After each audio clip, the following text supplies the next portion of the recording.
আজ আমি তোমাদের সাথে এই লং ডল কেকের ডিজাইনটা শেয়ার করব। প্রথমে আমি একটা ডল কেকের বেস রেডি করেছি এবং ইয়েলো ক্রিমের সাহায্যে 2D নোজেল দিয়ে কতগুলো ফ্লাওয়ার ক্রিয়েট করছি বেসের চারপাশ দিয়ে। এবং তারপর আমি রেড কালারের ক্রিম নিয়েছি এবং রেড কালার দিয়ে আমি কতগুলো ফ্লাওয়ার ক্রিয়েট করছি বেসের চারপাশ থেকে। রেড কালার দিয়ে বেসটা কমপ্লিট হয়ে গেলে চারদিকে এবার আমি নিয়ে নেব হোয়াইট ক্রিম দিয়ে কতগুলো রোজ ক্রিয়েট করেছি। দেখো ইয়েলো, রেড অ্যান্ড হোয়াইট বেশ কম্বিনেশনটা ভালো লাগছে। দেখো আমার একটু ক্রিম পড়ে গেছে কারণ পাইপিং ব্যাগটা ছিদ্র ছিল। এবং তারপর আমি পার্পল ক্রিম দিয়ে কতগুলো ছোট্ট ছোট্ট ফ্লাওয়ার ক্রিয়েট করেছি এবং স্টার নোজেল দিয়ে ডট ডট দিয়ে দিচ্ছি যাতে এর শেপটা ভালো আসে। এবং তারপর আমি কি করব, গ্রিন কালার নিয়ে নেব। গ্রিন কালার দিয়ে ড্রেসটা ক্রিয়েট করব। ড্রেসটার বিভিন্ন ডিজাইন হবে। আমি এখানে দেখো গ্রিন কালার দিয়ে একটা শেপ তৈরি করে নিচ্ছি এবং এই শেপটা ফিল আপ করবো yellow colour and red colour দিয়ে।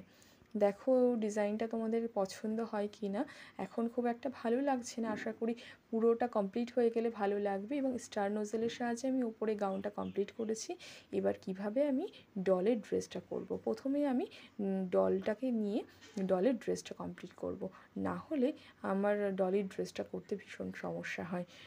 দেখো আমি একটা ডিপ পার্পল কালার দিয়ে ড্রেসটা ক্রিয়েট করে নিচ্ছি এবং তারপর আমি এই ডলটা বসিয়ে দেব। এরপর আমি গ্রিন কালার নিয়েছি। গ্রিন কালার দিয়ে আমি এর ড্রেসটা কিছুটা কমপ্লিট করব। গ্রিন কালার দিয়ে ড্রেসটা কিছুটা কমপ্লিট করা হয়ে গেলে এরপর আমি দিয়ে নেব ইয়েলো কালার। আর নিচে দেখো কিছুটা জায়গা ফাঁকা ছিল, সেখানে আমি পার্পল কালার দিয়ে ছোট ছোট ফুল ক্রিয়েট করেছি। এরপর দেখো আমি ইয়েলো কালার দিয়ে গাউনটা কমপ্লিট করব। ইয়েলো কালার দিয়ে ড্রেসটা কমপ্লিট হয়ে গেলে ভালোই লাগবে। পার্পল, ইয়েলো অ্যান্ড গ্রিনের কম্বিনেশনটা আমার ভালো লাগছে।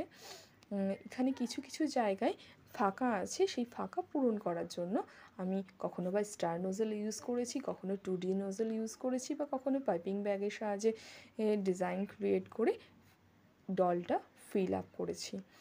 আমার ডলটা অলমোস্ট রেডি। দেখবে তোমাদের ভালো লাগে কি না। যদি ভালো লেগে থাকে তাহলে জানিও।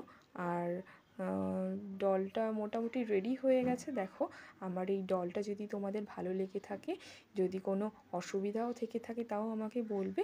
আর আমার ডিজাইনটা তোমাদের যদি ভালো লেগে থাকে তাহলে প্লিজ লাইক অ্যান্ড সাবস্ক্রাইব। আর কোনো সুবিধা অসুবিধা আমাকে জানাতে পারো যদি তোমাদের কোনো বুঝতে অসুবিধা হয়।